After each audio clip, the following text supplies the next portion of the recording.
2000। Hello my dear friends. आज हम आपके लिए लेके आए हैं सॉल्यूशन एंड कॉलिगेटिव प्रॉपर्टी का लेक्चर नंबर 7।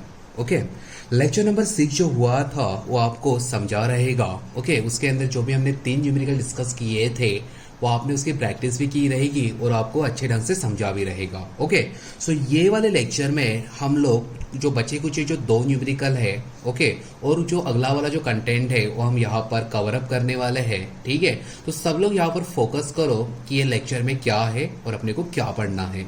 तो हमने यहाँ पर उठाया है न्यूमेरिकल 2.6। ओके, सो ये वाले न्यूमेरिकल में क्या दिया है एक बार मैं आपको पढ़ के सुनाता हूँ, बाद में उसका मीनिंग बता दूंगा। The normal boiling point of ethyl acetate is 77.06 degree Celsius.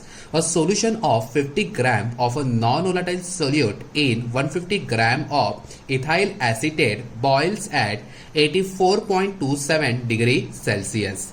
Evaluate the molar mass of solute if Kb for ethyl acetate is 2.77 degree Celsius kg पर मोल। अभी यहाँ पर कुछ बच्चे सोचेंगे कि हमें क्या पढ़ना नहीं आता कि सर अभी ये न्यूमेरिकल भी पढ़ मतलब डायरेक्टली बोल रहे हैं, इसका मीनिंग बताओ। चलो भाई तुम्हें मीनिंग बता देता हूँ। सो देखो, मीनिंग में आपको बताऊंगा गिवन डाटा के साथ। तो सबसे पहले हम लिखते हैं given data. Okay, given data. So देखो, ये कुछ बॉइलिंग पॉइंट देखने से पहले हम यहाँ पर एक चीज कंसीडर कर लेते हैं कि यहाँ पर कौन सा सोल्यूट है और कौन सा सॉल्वेंट है। और आपको एक बात पता ही रहेगी, जो सोल्यूट रहेगा वो क्या रहेगा, हमेशा नॉन वोलेटाइल सोल्यूट। चलो देखते हैं, नॉन वोलेटाइल सोल्यूट उसका कितना वेट दिया है 50 ग्राम। और नॉन वोलेटाइल सोल्यूट को हम क्या मानते थे, W2। ओके, बोलो क्लियर है। और देखो यहाँ पर इथाइल एसीटेट को क्या माना है, सॉल्वेंट माना है। और ये सॉल्वेंट कितना दिया है, 150 ग्राम। और आपको एक बार पता ही रहेगी कि सॉल्यूशन में हमेशा सॉल्वेंट की क्वांटिटी कैसी होती है, मेजर होती है। बोलो क्लियर है इतना। ओके, और उसी के साथ साथ जो अपना जो सॉल्यूट होता है उसकी क्वांटिटी कैसी होती है, कम होती है। सो देखो, जो सॉल्वेंट होता है, सॉल्वेंट को हम लिखते हैं W1 से। आपको याद आया रहेगा लास्ट वाले न्यूमेरिकल के हिसाब से। सो W1 इज इक्वल टू कितना दिया है, देखो 150 ग्राम। बोलो सही है। ओके, उसी के साथ साथ जो नॉन वोलेटाइल सॉल्यूट है उसका कितना वेट दिया है, देखो जरा, W2 दिया है। W2 कितना दिया है, 50 ग्राम। बोलो क्लियर इतनी बात अच्छे से। ओके, अभी देखो यहाँ पर अपने को निकालना है डेल्टा टीबी की वैल्यू। डेल्टा टीबी क्या होती है, आपने जो डेरिवेशन है डेरिवेशन में देखा रहेगा, आपको अच्छे से समझा भी रहेगा। सो डेल्टा टीबी में आप क्या करोगे, जिसका बॉइलिंग पॉइंट ज्यादा है, ओके, उसको आप कम बॉइलिंग पॉइंट से माइनस करोगे। सो यहाँ पर आपको 2 बॉइलिंग पॉइंट दिख रहे हैं बच्चों, बोलो हाँ या ना। एक क्या है 84 पॉइंट समथिंग है और दूसरा क्या है 77 पॉइंट समथिंग है। तो सबसे बड़ा वाला कौन सा है, 84। ओके, बोलो क्लियर है। सो यहाँ पर 84.27 okay degree Celsius minus 77.06 degree Celsius. बोलो क्लियर है। अगर आप ये वैल्यू को अगर आप केल्विन में भी कन्वर्ट करते हो तो आने वाला यहाँ पर जो केल्विन वाला जो आंसर है वो भी सेम ही रहेगा। अगर आप केल्विन की अगर बात करो तो यहाँ पर भी आंसर आएगा डेल्टा टीबी का 7.21 केल्विन। अब इसे करके देखना, 84.27 प्लस कितना करोगे 273.15 केल्विन और 77.06 प्लस कितना करोगे 273.15 केल्विन। तो ये भी आंसर केल्विन में आ जाएगा। सही बात है बच्चा, ये भी आंसर किस में आ जाएगा, केल्विन में आ जाएगा। तो केल्विन से आप केल्विन को माइनस कर दोगे तो भी आपको क्या मिलेगा, 7.21 केल्विन ही मिलेगा। अगर आप डिग्री सेल्सियस से अगर डिग्री सेल्सियस को माइनस करोगे तो भी आंसर वही मिलेगा। लेकिन एक बात मैं आपको बता के रखता हूं, जितने भी न्यूमेरिकल है आपको डिग्री सेल्सियस का कन्वर्जन हमेशा आपको किसमें करना है, केल्विन में। क्योंकि हम जो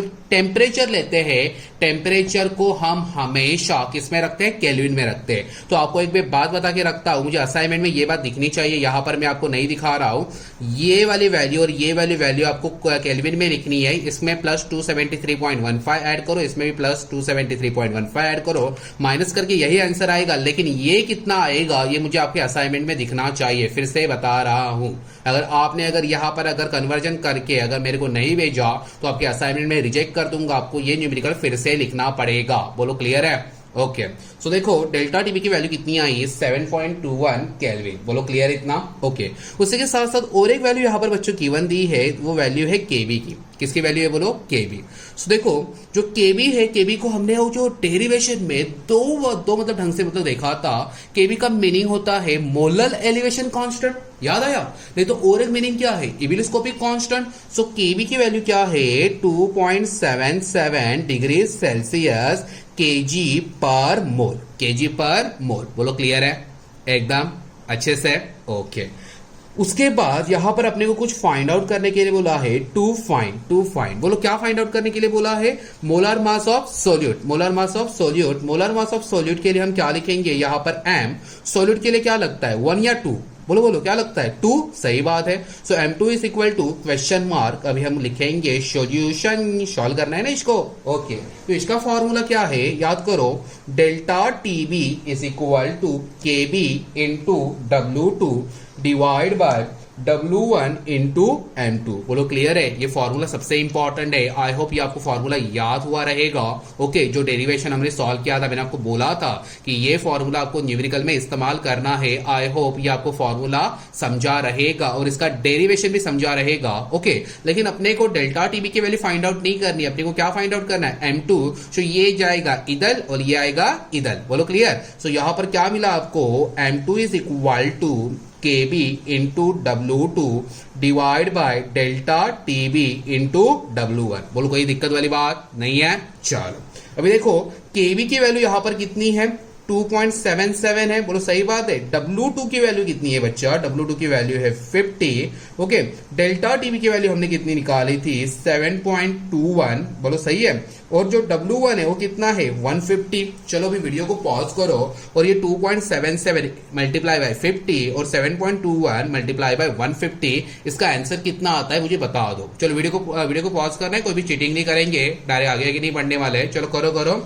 ओके, आपने जब ये सॉल्व किया रहेगा तो आपको ये इसका आंसर कुछ तो 138.5 के रेंज में आया रहेगा और नीचे वाले का आंसर 108.1.5 के रेंज में आया रहेगा। ओके, जब आप इसे फर्दर आप जिसे डिवाइड करोगे आपको आंसर आ जाएगा 0.128 केजी पर मोल। कितना आया? केजी पर मोल। सबका इतना आया? सबका? कोई भी चीटिंग नहीं करेगा बच्चा, हाँ? ओके, लेकिन अपने को जो M2 की वैल्यू है, जो मोलर मास ऑफ सोल्यूट है, वो केजी में नहीं चाहिए, अपने को चाहिए ग्राम में। सो आप यहां पर क्या करोगे? 0.128 को मल्टीप्लाई बाय आप कर दोगे 1000। सो ये 1000 मल्टीप्लाई करने के बाद आपका आंसर आएगा 128 ग्राम पर मोल। यह आपका निकला M2, यह आपका है फाइनल आंसर, यह आपका है फाइनल आंसर। तो आपको क्या फाइंड आउट करना था? Molar mass of solute. तो यह आपका निकला मोलर मास ऑफ सोल्यूट, तो कितना है ये? 128 ग्राम पर मोल। सबको ये न्यूमेरिकल समझा एकदम अच्छी ढंग से? किसी को डाउट है? ओके, जिसको नहीं समझा वो फिर से एक बार यहां पर देख लो, बहुत ही इजी न्यूमेरिकल है। देखो ये वाले न्यूमेरिकल में उन्होंने क्या बोला है कि यहां पर जो प्योर सॉल्वेंट है, जो भी सॉल्वेंट है उसका मास कितना दिया है, वेट कितना दिया है, W1 इज इक्वल टू कितना दिया है? 150 ग्राम, जो यहां पर दिया है। तो 150 ग्राम का कौन सा सॉल्वेंट है? वो इथाइल एसीटेट, बोलो क्लियर इतना अच्छे से? ओके, वो इथाइल एसीटेट सॉल्वेंट हुआ, आपको सॉल्यूशन बनाना है ना बच्चों, तो उसके अंदर आपने क्या डाला? नॉन वोलेटाइल सॉल्यूट डाला। नॉन वोलेटाइल सॉल्यूट का मास वेट कितना है देखो जरा? 50 ग्राम। Okay, so W1 and W2 यहां पर आ गया। अभी आपको क्या निकालना था? Delta TB. आपको पता है कि बड़े वैल्यू में से छोटी वैल्यू क्या करनी है? माइनस करनी है, बोलो सही है? बोलो क्लियर है? सो बड़े में से छोटी वैल्यू हमने माइनस की, जैसे कि मैंने आपको बताया ये वैल्यू आपको जो असाइनमेंट है आपके नोट्स है उसको किसके अंदर लिखनी है? केल्विन में लिखनी है। तो यहां पर कितना ऐड करोगे? प्लस 273.15। सिमिलर यहां पर भी उतना ही ऐड करोगे, ये मुझे दिखना चाहिए। Okay, so delta TB is equal to 7.21 kelvin, इतना आपका आंसर आ गया। और जो केबी है, केबी के दो मीनिंग बताओ, molar elevation constant and ebullioscopic constant. ये वैल्यू आपको पहले ही गिवन है 2.77 डिग्री सेल्सियस, ओके, केजी पर मोल। ओके, आपको क्या फाइंड आउट करना है? M2। ये फॉर्मूला सबसे इंपॉर्टेंट है, सबको ये फॉर्मूला याद होना चाहिए। सो क्या फॉर्मूला है? Delta TB is equal to KB into W2 divide by W1 into M2, लेकिन अपने को क्या निकालना था M2, तो ये गया इधर, ये गया इधर, आपने वैल्यूज पुट की, वैल्यूज पुट करने के बाद आपको यहाँ पर क्या मिला 0.128 kg पर मोल। बोलो क्लियर है? ओके, लेकिन अपने को M2 की वैल्यू kg में चाहिए क्या? नहीं, किस में चाहिए? ग्राम में। सो हमने इसको क्या किया, मल्टीप्लाई बाय 1000। तो फाइनल आंसर क्या निकला, M2 is equal to 128 gram per मोल। ये था आपका फाइनल आंसर। आई होप ये आपको न्यूमेरिकल अच्छे ढंग से समझा रहेगा। ओके, अगर ये न्यूमेरिकल समझा तो हम अगला वाला न्यूमेरिकल ले लेते हैं। सब लोग रेडी हो? चलो अगले वाले न्यूमेरिकल की तरफ बढ़ लेते हैं।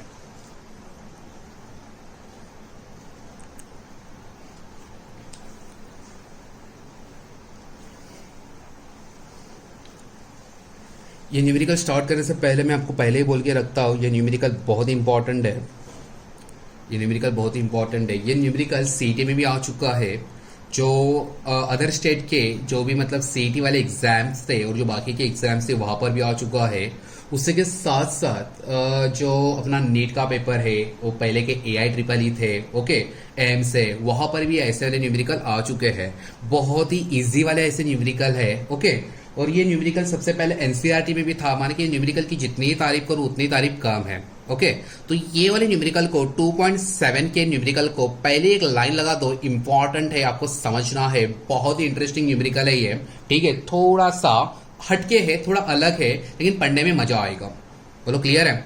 ओके, तो सब लोगों ने अगर वीडियो को पॉज करके अगर ये क्वेश्चन लिख लिया रहेगा तो ये हम न्यूमेरिकल स्टार्ट करें। सब लोग रेडी हो एकदम? चलो देखते हैं क्या दिया न्यूमेरिकल में। 3.795 gram of sulfur is dissolved in 100 gram of carbon disulfide. This solution boils at 319.81 Kelvin. What is the molecular formula of sulfur in solution? The boiling point of a solvent in 319.45 Kelvin. Kb for CH2 is equal to 2.42 kelvin KG पर mole. Okay, अभी आप फिर से बोलोगे, फिर से पढ़ा के बताओ या इसका एक्सप्लेनेशन चाहिए। चलो एक्सप्लेनेशन बताओ। चलो भाई, एक्सप्लेनेशन देने के लिए तो बैठा हुई इधर, चलो बता देता हूँ, ठीक है। उन्होंने क्या बोला देखो, उन्होंने बोला कि हमने 3.795 ग्राम सल्फर लिया, ठीक है। उस सल्फर को हमने 100 ग्राम ऑफ कार्बन डाइसल्फाइड में हमने डिसॉल्व कर लिया। तो यहां पर एक बात क्लियर कर लो, सल्फर की पाउडर होती है तो सल्फर यहां पर सोल्यूट है, और कार्बन डाइसल्फाइड का लिक्विड होता है, ये ऑर्गेनिक लिक्विड है, ठीक है। और ये लिक्विड क्या है, यहाँ पर सॉल्वेंट है। ओके, तो ये क्या है, नॉन वोलेटाइल सॉल्यूट है, और ये क्या है, यहाँ पर सॉल्वेंट है, प्योर सॉल्वेंट है। जब दोनों को हम ऐड करेंगे, ऐड करने के बाद क्या मिलेगा, सॉल्यूशन मिलेगा। बोलो क्लियर है? माने कि ये एक वैल्यू और ये एक वैल्यू यहाँ पर आ गई। तो आपको एक बात क्लियर है, जो सॉल्वेंट है, सॉल्वेंट के मास को हम क्या मानते हैं, W1, और जो सॉल्यूट है, सॉल्यूट को मास को हम क्या मानते हैं, W2। चलो भैया, यहाँ से दो वैल्यू तो निकल गए। इतना क्लियर है बच्चा? एकदम। आगे बताओ? ओके, सो देखो, this solution boils at 319.81 kelvin. सो यहां पर उन्होंने बोला है कि ये सॉल्यूशन 319.81 केल्विन के ऊपर बॉईल हो रहा है। ओके, और उसी के साथ साथ जो सॉल्वेंट है, सॉल्वेंट का बॉइलिंग पॉइंट कितना है, 319.45। आपको पता ही है, ये जो कॉलिगेटिव प्रॉपर्टी हमने जो पढ़ी थी वो कौन सी थी, एलिवेशन ऑफ बॉइलिंग पॉइंट। सही बात है, कौन सी थी बोलो, एलिवेशन ऑफ बॉइलिंग पॉइंट। माने कि बॉइलिंग पॉइंट क्या होगा, एलिवेट होएगा। कब? जब आप नॉन वोलेटाइल सॉल्यूट सॉल्वेंट के अंदर ऐड करोगे। सो ये क्या है, जो प्योर सॉल्वेंट है उसका कितना है, 319.45 केल्विन है। जैसे ही आपने ये सल्फर को इसके अंदर ऐड किया तो इसका कितना हो गया, बॉइलिंग पॉइंट रेस होके एलिवेट होके 319.81, माने कि रेस हो गया, इंक्रीज हो गया। सही बात है, तो ये दो मीनिंग क्लियर। और केबी वैल्यू, केबी की वैल्यू दी है, अभी भी आपको बताया था। केबी क्या होता है, एबिलियोस्कोपिक कांस्टेंट, और मोलर एलिवेशन कांस्टेंट कितना दिया है, 2.42 केल्विन केजी पर मोल। एक बात याद रखना, केबी की वैल्यू हर एक सॉल्वेंट के लिए अलग अलग होती है। अगर आपको लग बाय चांस अगर ऐसा क्वेश्चन बोलते हैं कि केबी की वैल्यू किसके ऊपर डिपेंड करती है, देखो फिर से रिपीट कर रहा हूं मैं क्या बता रहा हूं, केबी की वैल्यू किसके ऊपर डिपेंड करती है, तो लिख देना केबी की वैल्यू प्योर सॉल्वेंट के ऊपर डिपेंड करती है। बोलो क्लियर है? ओके, तो ये क्या है, प्योर सॉल्वेंट है ना बच्चा, तो केबी कभी भी सॉलिड का नहीं होता, सिर्फ सॉल्वेंट का ही होता है। इतना इजी। अभी देखो उन्होंने क्या फाइंड आउट करने के लिए बोला है, उन्होंने बोला है कि ये जो सॉल्यूशन है, उस सॉल्यूशन में जो सल्फर है, सल्फर का मॉलिक्यूलर फॉर्मूला क्या है। माने कि वो सल्फर सिर्फ सिंगल एस है, वो S2 है, वो S6 है, S8 है, S10 है, वॉट एवर, उसका फॉर्मूला क्या है वो उन्होंने यहां पर फाइंड आउट करने के लिए बोला है। ओके, ये न्यूमेरिकल आपको क्लियर है? ओके, जैसे मैं सॉल्व करूंगा आगे की बातें भी आपको समझ में आ जाएगी। तो सॉल्व करने से पहले सबसे पहले हम क्या लिखते थे? Given data. बोलो क्लियर है? ओके, सो देखो गिवन डाटा में सबसे पहले हम लिखेंगे पीवर सॉल्वेंट का वेट कितना है, जिसके हम मानेंगे W1 is equal to 100 gram. Okay okay, जो नॉन वोलेटाइल सॉलिड है, जो सल्फर है, उसका कितना दिया है? W2 इज इक्वल टू 3.795 ग्राम। बोलो क्लियर इतना? ओके, उसके बाद अपने को फाइंड आउट करना है डेल्टा टीबी की वैल्यू। आपको पता है बड़े में से छोटे को क्या करना है? माइनस। यहाँ पर 0.45 है, यहाँ पर 0.81 है। बड़ा कौन है? ये बड़ा है, और ये क्या है? छोटा है। चलो 319.81 माइनस 31945। देखो यहाँ पर पहले ही वैल्यू केल्विन में दी है, इसके लिए हमने कुछ चेंजेस नहीं किया, लेकिन लास्ट वाला जो न्यूमेरिकल है वहां पर वैल्यू डिग्री सेल्सियस में है, तो आपको कन्वर्जन करने की जरूरत है बच्चों। ओके, असाइनमेंट दिखना चाहिए। जैसे आप ये माइनस करोगे आपको यहाँ पर मिल जाएगा 0.36 केल्विन। ये आपकी वैल्यू निकली डेल्टा टीवी की। बोलो क्लियर इतना? ओके, उसी के साथ साथ आपको यहाँ पर एक और एक वैल्यू गिवन है केबी की, इविलोस्कोपिक कांस्टेंट कितना दिया है? 2.42 केल्विन केजी पर मोल। बोलो इजी है इतना? एकदम। उन्होंने क्या बोला कि सबसे पहले आपको फाइंड आउट करना पड़ेगा, करना पड़ेगा M2, और M2 के बाद एक मॉडिफिकेशन है, एक अलग सा एक फंडा है, मैं आपको बताने वाला हूं। ओके, सबसे पहले ये क्लियर कर लो। देखो सबसे पहले हम लिखेंगे सॉल्यूशन। ओके, अपना जो सबसे पहले वाला फॉर्मूला क्या है? बोलो delta TB is equal to KB into W2 divide by W1 into M2। जब आप इसे रिप्रेजेंट करोगे, यहां से यहां पर ये जाएगा, रीअरेंजमेंट होएगी, तो आपको क्या मिलेगा? M2 is equal to KB into W2 divide by delta TB into W1। Okay, जैसे कि लास्ट वाले न्यूमेरिकल में हमने इंटू 1000 किया था, तो ये न्यूमेरिकल में हम पहले ही वो इंटू 1000 कर लेते हैं, तो फिर से करने की जरूरत नहीं है। पहले कर लो बाद में कर लो, हिसाब तो एक ही होने वाला है। ओके, हिसाब तो एक ही होने वाला है। बोलो क्लियर है? तो हम यहाँ पर पहले ही कर लेते हैं। तो अभी क्या करेंगे, यहाँ पर ये M2 की ओर फोकस करो। ये तो फॉर्मूला है, ओरिजिनल फॉर्मूला, ये रीअरेंजमेंट करने के बाद है। ओके, सो इसके अंदर हम वैल्यू पुट्स करेंगे। ओके, सो केवी की वैल्यू कितनी है? 2.42। ओके, W2 की वैल्यू कितनी है यहाँ पर?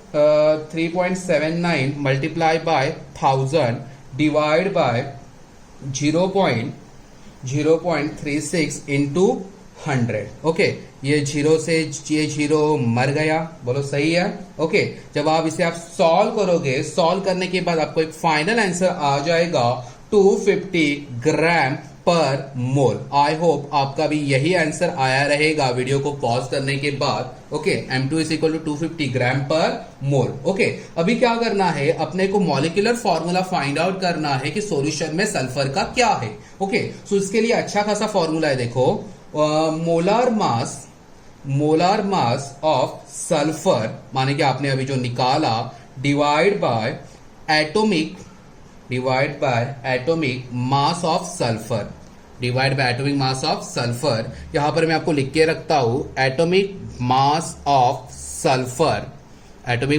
सल्फर, ये होता है 32।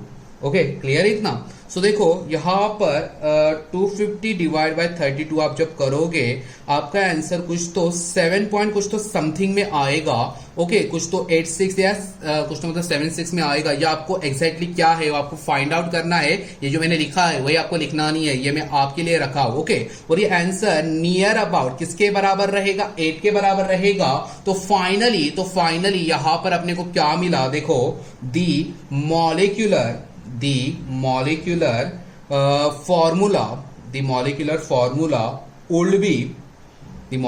formula would be क्या मिलेगा? S8 in CH2। बोलो क्लियर है? ओके, माने कि अगर ये सीटी में भी पूछते हैं और आपको सेम टू सेम लगा क्वेश्चन, तो डायरेक्टली आप कहां पर टिक मार्क करोगे? S8। बोलो क्लियर है? तो जो भी आज तक मेरे हिसाब से जो भी क्वेश्चन आए हैं वो S6 नहीं तो S8 के ही क्वेश्चन आए हैं। ओके, और मोस्ट ऑफ क्वेश्चन S8 के ऊपर पूछे गए हैं और कुछ रेयरली क्वेश्चन S6 के ऊपर पूछे गए हैं। तो ये न्यूमेरिकल में आपको मॉलिक्यूलर फॉर्मूला CH2 में क्या मिला?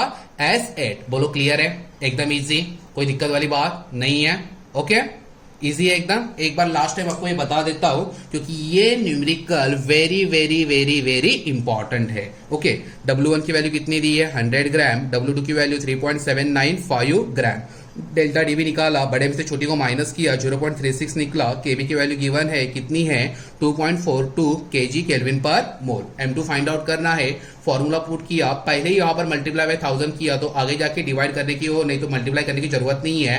M2 की वैल्यू कितनी निकली 250 ग्राम पर मोल। ओके, यहां पर एक इंपॉर्टेंट ये अपने को फॉर्मूला लगाना है, molar mass of sulphur divide by atomic mass of sulphur. Molar mass आपने कितना निकाला देखो जरा 250, एटॉमिक मास ऑफ सल्फर कितना दिया है 32, डिवाइड करने के बाद 7 पॉइंट समथिंग, और समथिंग कितना है एग्जैक्ट मुझे आपको बताना है और असाइनमेंट में दिखना चाहिए मुझे, और ये नियर अबाउट इक्वल टू कितना रहेगा 8 रहेगा, माने कि the molecular formula would be S 8 in CH2। बोलो क्लियर, इजी।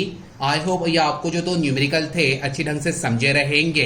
ठीक है, कुछ भी अगर इसके अंदर दिक्कत है, कुछ भी अगर डाउट है तो आप मुझसे आप पूछ सकते हो, बहुत ही इजी है। ठीक है, चलो मिलते हैं अगले लेक्चर में, तब तक के लिए टाटा बाय बाय।